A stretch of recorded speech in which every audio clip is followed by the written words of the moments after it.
What makes us resilient? What makes some people continue to pursue their goals and dreams in spite of roadblocks or challenges? What if all we needed was an opportunity? Imagine if we trusted our talents, our abilities, and our strengths, then took a chance on ourselves. FutureProof is a Cincinnati State faculty and student-created podcast where students, alumni, and employers share adventures in learning outside of the classroom. We hope you will cheer, cry, and laugh along the way as we share our students' stories of resiliency and overcoming the odds. Find out what happens when we finally stop saying no and start saying yes.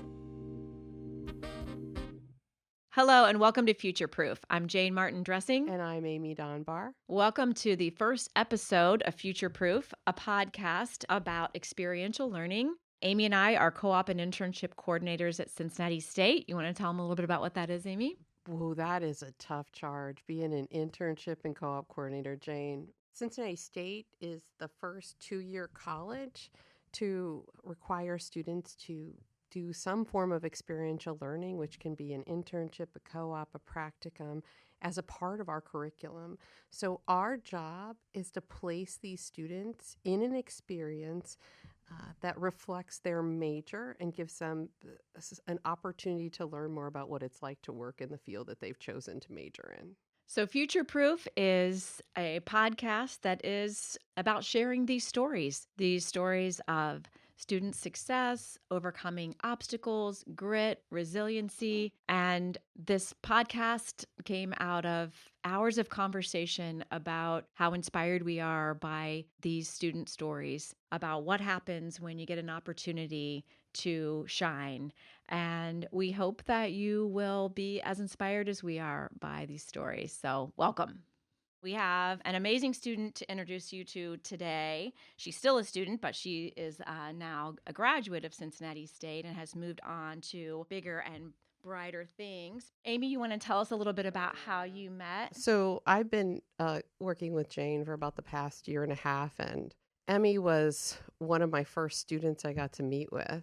Eimee came in and met with me. She's still a physics major. She was a physics major with us at Cincinnati State. And she came into the room and we met. And I said, well, what are your career goals, Eimee? And Eimee, do you remember what you said? No, I do not. Physics, You right? you said, I'm going to get my degree in physics and I want to work for NASA. The first meeting. And yes. Jayne, do you remember I came into your office all excited after meeting? Yeah, this is day one. And I've got a student and she wants to work at NASA. I'm like, yeah, okay. We send a lot of people to NASA. Get NASA here. on the phone, Jayne. Let's call NASA, them up. right? Like, who's your contact at NASA, Jayne? Mm-hmm. Like, where are It's they? in my Rolodex. Right, NASA. in your Rolodex, 1992. And so, we talked while I was working through Jayne's NASA Rolodex. You and I somehow, maybe it was yours or mine, said, well, what about the observatory, right? Mm-hmm. And you had said you went there as a student and you had a vast experience, right, with the observatory as a student? Yeah, I've been to some of their programs and try to get involved as much as I can there. So working there would have been a huge dream of mine. And so then that became my first also sale, if you will, of an internship. I got to call Dean Regas. So I was thankful for you, Eimee, because we didn't start out with Burger King or gas station. So I remember I got to call Dean up and Science Friday and somewhat famous astronomer for the observatory, and now he's moved on to the Grand Canyon. And I called him and I said, would you consider hiring a student? He said to me, yeah, we could look into that. We can look into that, but we don't have any money, for that. And I said, that's okay. That's okay. And I think you and I had done, I think, Jayne, we talk about a lot. Part of our job is not breaking laws. Right, but we have no problem just calling people up randomly and saying, you don't know me, but I have an amazing student sitting across from me, and will you hire them? Right. Yeah. Or our friends. We call our friend. We'll call all anybody. The time, friends. Anybody. Like, we don't mind. I don't mind. I have no down shame. In the parking lot. Mm-hmm. Absolutely. You have been in parking. I have. I have no shame. So the best thing about this was, Eimee, I don't know if you remember this, but you were like, well, if we can't get into the observatory, I can volunteer there. So you got registered for the education program. Mm-hmm. And so Dean says to me while I'm on the phone, well, I would think more highly of the student or something like that if she were in our volunteer training program. Hold on one second. And then I hear, oh, there she is. There she is. So we had to backdoor that stuff. Yeah, we had to make sure we got her in. So Eimee did work at the observatory for actually about a year, right? They kept you on? Yeah. They kept you on for about a year? It's been just over a year right now. Okay. Yeah. Yeah. So, Eimee, you had a journey to get to Cincinnati State, though, Yes. because, you didn't start off with physics, even though you loved astronomy. And Eimee was one of those pandemic high school grads, which was its own adventure. But tell us a little bit about how you got to Cincinnati State and what your plans were. Yeah, so in high school, I never really thought about what's going to happen far too in the future. I was just kind of thinking about what's going on, right now. I wasn't too focused on, major school things, just kind of going with the flow at that point. Still figuring stuff out. Come senior year, I still didn't really know what I wanted to do. So I just kind of applied to just local schools just to see, what would happen. So I applied to Cincinnati State. And of course, COVID happened. So I figured, why not just go there and kind of figure it out along the way while kind of being close to home and all that. And so eventually I just started doing stuff, and along the path in Cincinnati State, I kind of figured out what I liked and what I didn't like, and what I was good at and what I was not good at. Well, physics kind of doesn't sound like something you just, decide, like, maybe I'm going to major in communications because I can talk, right? I mean, physics sounds a little bit more complicated. Now, were you an awesome high school student? Were you like straight A's in math and science, or? Oh, definitely not. No. Oh, okay. Math, freshman year of high school, failed my first math class. And that was kind of a... It's like Einstein's story. Yeah, failed. Yeah, it was a hard hitter because just, I've never failed a class. I've never done great, but I've never failed a class before. And so, I had to take summer school for that, and just all throughout high school, math was never my strong point. And physics sounds like a lot of math. It is. Okay. Turns out that's what happened. Okay. Okay. How'd we get there? Yeah. So initially at Cincinnati State, I was a sonography major. My mom is a sonographer, so I, was really into the medical field and thought that could have been a path. Okay. Tried business, just none of those really worked out. I wasn't too passionate about them. I didn't mind, of course, but just wasn't too passionate about it. But all throughout high school, I did have a passion for astronomy. I gained that passion my sophomore year of high school, and I just never thought I could really do anything with it, just because, if you think astronomy major, what can you do with that? And at some point in Cincinnati State, I figured, I took this astronomy class. I realized I really, really liked it. And, turns out astronomy also includes, a lot of math. And so I was like, you know what? I might as well see what happens. Try physics again, try math again, give it a shot. And spent a lot of time studying and just getting, used to the language, used to problem solving. And turns out I really like math and physics. And took my first... Turns out. Yeah, turns out. Who knew? Maybe if we started doing math now, we could Jayne. Jayne. We could I don't even think our tutor we could maybe amazing. Be geniuses and we don't even know Jayne, it could happen. Jayne, I don't know. You came in and I remember what my note said. I said, well, what are you passionate about? And you said astrophysics. Yeah. Did you Google it? I Googled it. I know. I had to Google it. And you said black holes. And I went home and I looked up all this stuff. And then I thought that was made up. Right. You've always loved astronomy, Mm-hmm. right? Like when we were Zooming with you, your room is covered in beautiful pictures, and so it's always been your passion. So math was a hurdle. Yeah, that was the thing I had to kind of work around, but it was worth it, just because I loved it so much. So you do math, you get better at it, you start taking harder math, you're taking physics, you take astronomy, you're making connections, and then you get this internship at the observatory. which for those who don't know, Cincinnati has the oldest observatory in the country. They're celebrating some, I don't know, anniversary, I think, this year of how long they've been around. And they have one of the oldest telescopes in the country. And they let a student work on that telescope and use it. That thing, when I visited you on the site visit, so we also get to go visit our students at where they're doing their internship, and I came to visit you to see how you were doing, and it's wooden. I mean, and how old is it, Eimee? It's 178 years old. Were you allowed to bring your Starbucks into the observatory area? I tell was us about that. So nervous about that. I had nightmares of breaking that telescope. It was pressure for sure, but working with it and just being able to show the general public just stuff throughout, in the sky, show Saturn, show Jupiter, show anything, and they're just so wowed by it. It's very, very romantic, because you're looking through this super old telescope that people have looked through for two centuries, and it's very, it's very hard hitting. Yeah, it is very inspiring. Yeah. I remember you telling me one story about Dean was inside with it was an event and it was at night, and Dean was inside with the telescope looking at something, and you were running around outside with a telescope trying to find. Do you remember this? What were you guys doing? What were you? It was like some sort of eclipse or some sort of. It might have been. I mean, I feel like most of the nights that I'm there, I'm always running around with some telescope, just trying to get something. Ohio weather's unpredictable. Running around with a telescope outside of the observatory. That's what I do. I know. I was like, that doesn't sound normal. You're like, which time? I'm always running around with a telescope in my backyard. Yeah. So there's some coordination too in it, like inside. And are you seeing what I'm seeing and getting a different view of the stars and the planets and stuff?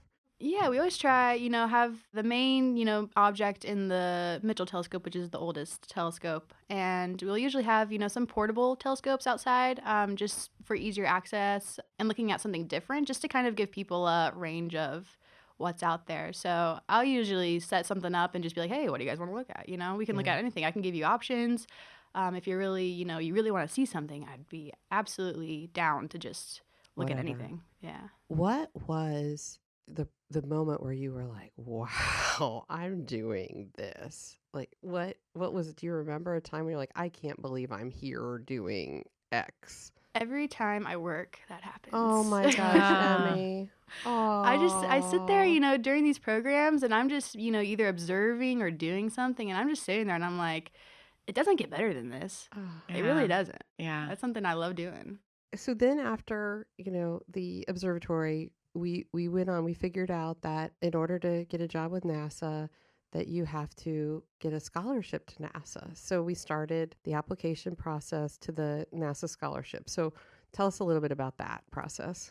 So that process was kind of scary at first, just because it was something so new. And it was, didn't know how to and do it was this. NASA. Yeah, so, it was NASA. no pressure. Just right, NASA, no big deal. So this application, I went through it, you had to do this research proposal. I was like, I don't know what I want to do my research on. So I went to my physics professor at the time and asked, what could I do? I mentioned black holes because I was into that, but he was like, yeah, right. Still into them. Yeah. Okay. Literally the only thing I know about, I don't know. I don't know. black holes. That's it. That's the only word that I even know. No, I just have what Google said that day. Right. So I went to him and it was like, he was like, black holes, that might be, the research on that is still very minimal. There's still a lot to figure out about that. So that might not be, don't have enough time for that really. And so he mentioned gravitational lensing, and I realized, I do that every day. That was something else. I was really into that. And so, I went through, there's different types of it. You could go micro, strong, weak, whatever. So I went with strong gravitational lensing. And that usually deals with galaxy clusters, which is what I kind of focused my project on. Okay. And this is Dr. Huber? This is Dr. Huber, okay. yes. Okay. Shout out to Dr. Huber. Dr. Huber. Faculty engagement. Okay. There we go. Yeah, so he was a great help throughout that entire project, and just that really solidified the idea that I wanted to do research. Yeah, because you had to go up to, so you did this, so NASA gave you the scholarship. And then once you get the scholarship, you have to do research. And so then do you have to present the topic to NASA and they approve it? So it goes through the, I believe, Ohio Aerospace Institute. Okay. And so, submitted the research, and they seemed to think that was a good idea. Good job, Dr. Huber and Eimee Bursk. Wow. I mean, was there any part of this where you're like, what am I doing? Like, like an imposter syndrome? Yes. I'm Cincinnati State student. I mean, did you meet people from other colleges that were also competing for this scholarship? Mm-hmm. I mean, how did that feel? Like, what were you telling yourself? How are you, Yeah, so when we got to the symposium for in this Columbus, research, Columbus, and you had to do a poster presentation. Yes. And it's it's a mess. So Jayne, it's masters? Were there PhDs? Or I thought it was masters, bachelors, and associate's degree students doing poster presentations, right? Up in Columbus. In Cleveland. Cleveland, sorry. There's plenty of students from all over Ohio, and it was so neat to just kind of walk around and see the different posters and the different, presentations. And I was kind of, sitting in on some of the grad students' presentations. They had to give a speech about it, and I was just sitting there. I'm like, it was kind of surreal to just be in there and be like, what am I doing here? Am I supposed to be here? I don't know what's going on, but, I know this is what I want to do, and I want to be, just like these students who put on these amazing presentations with all this cool information and all that. So it was very surreal and very kind of like, oh, I'm in this now. It's kind of happening. It's starting to become very real. And I was just happy to be there, honestly. Just very happy. And it was a great experience. And that's a feeling I'm going to chase. And you got this scholarship. I got it. Yeah, that's a nice plus. Some money. Oh, my gosh. Might as well. So fail high school, freshman math. Right. And now you're still taking math. What math are you in? What's the math now? Taking differential equations right now. Okay. Is that a after calculus? Yeah. How many numbers calculus? Let's see. I took Calc 3, which is multivariable calculus over the summer here, actually, which was that was a really fun class. Yeah, I really liked that class. It was a fun class.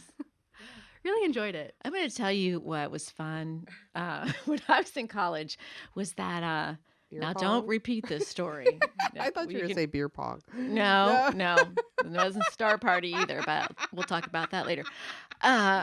I walk into freshman class, and it's astrology. Astrology or astronomy? No, it was astronomy, but You thought you were in astrology. And I was like, is anybody going to talk about a Virgo here? What's red dwarfs and black holes? And, that was my experience with nobody was sending me to the observatory, I'll tell you that. No NASA scholarship for you? No, I wasn't getting a NASA scholarship. Okay.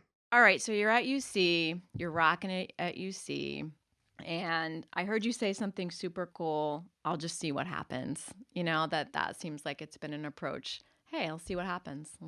I'll just kind of take this first step, see what happens next.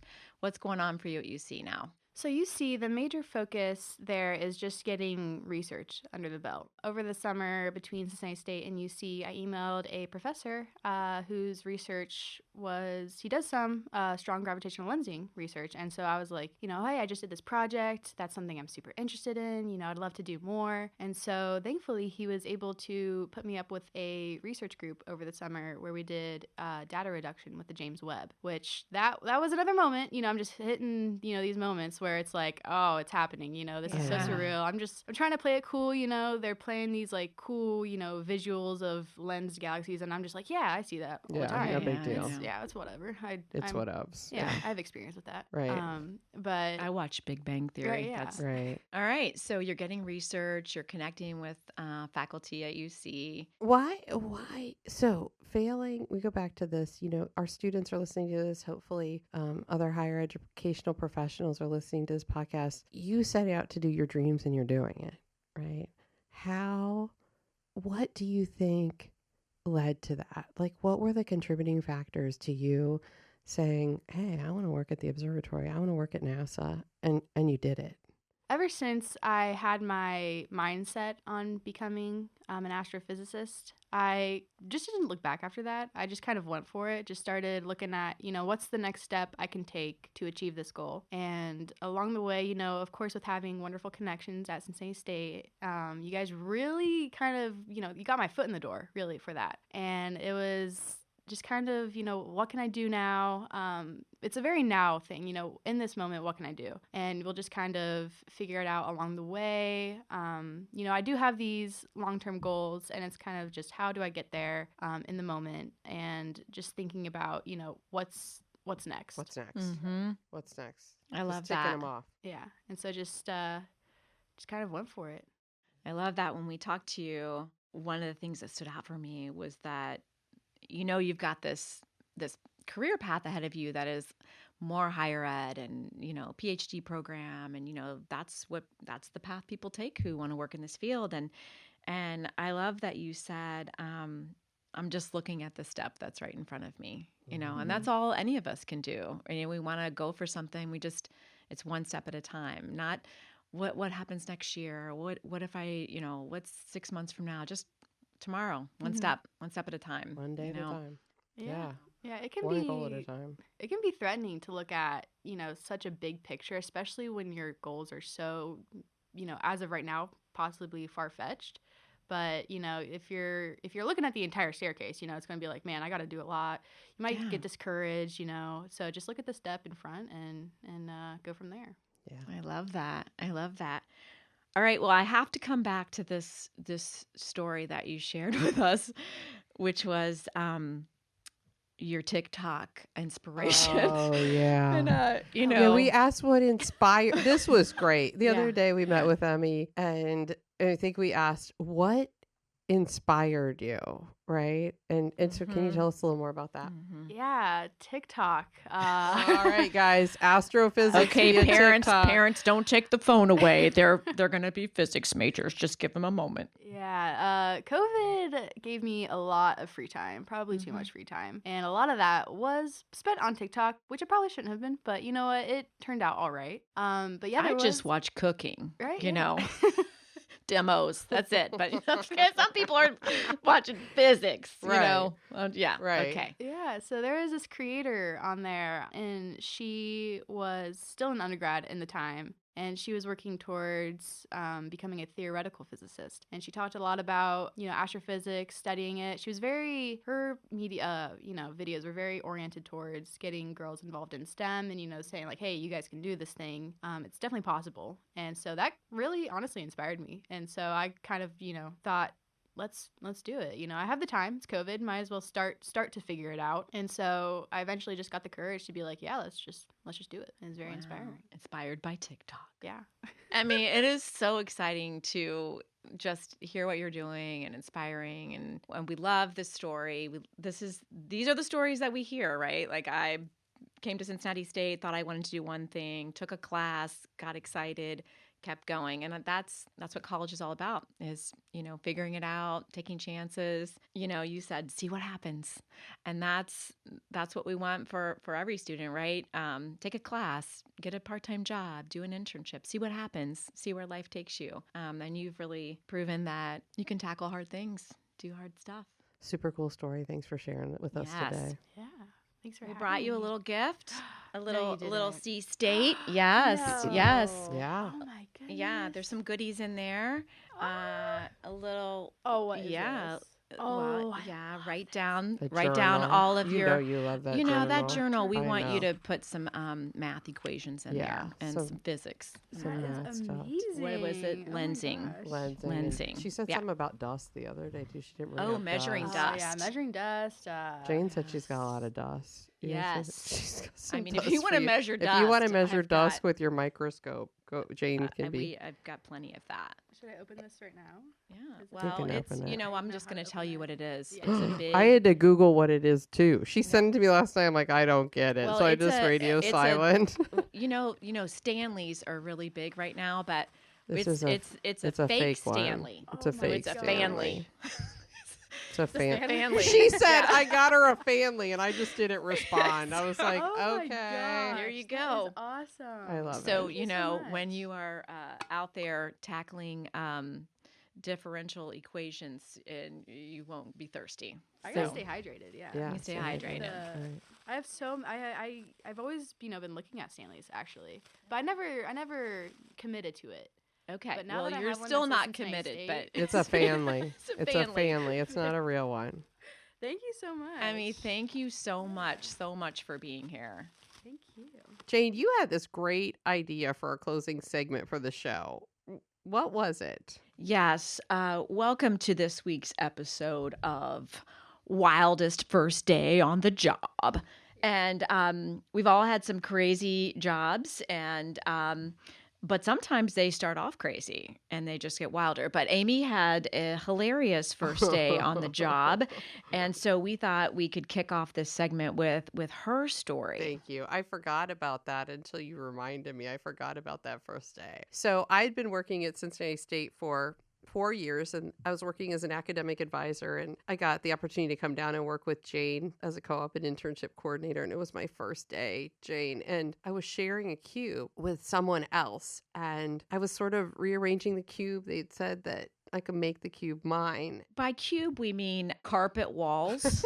And, I vacuumed those, by the way. she also on the first day vacuumed her walls. I vacuumed my walls Okay. on the first day.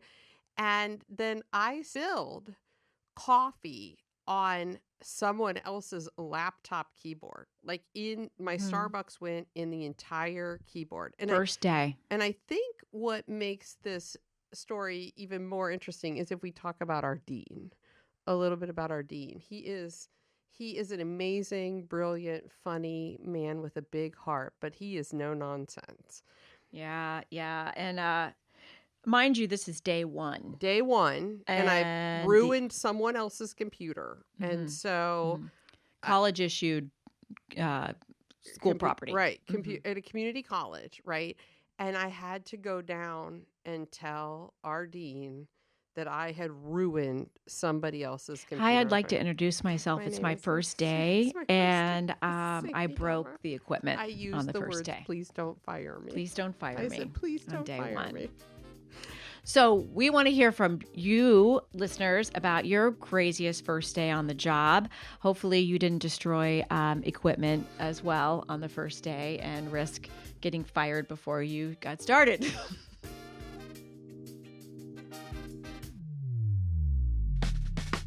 The FutureProof podcast is brought to you from Studio 459, up on the hill at Cincinnati State's main campus in Clifton. This podcast is produced in conjunction with the Cincinnati State Audio-Video Production Program, its students and faculty. Student producer is Carly Baker. If you like what you heard here, please hit the subscribe button. If you're an employer or potential student interested in the programs Cincinnati State has to offer, please visit cincinnatistate.edu.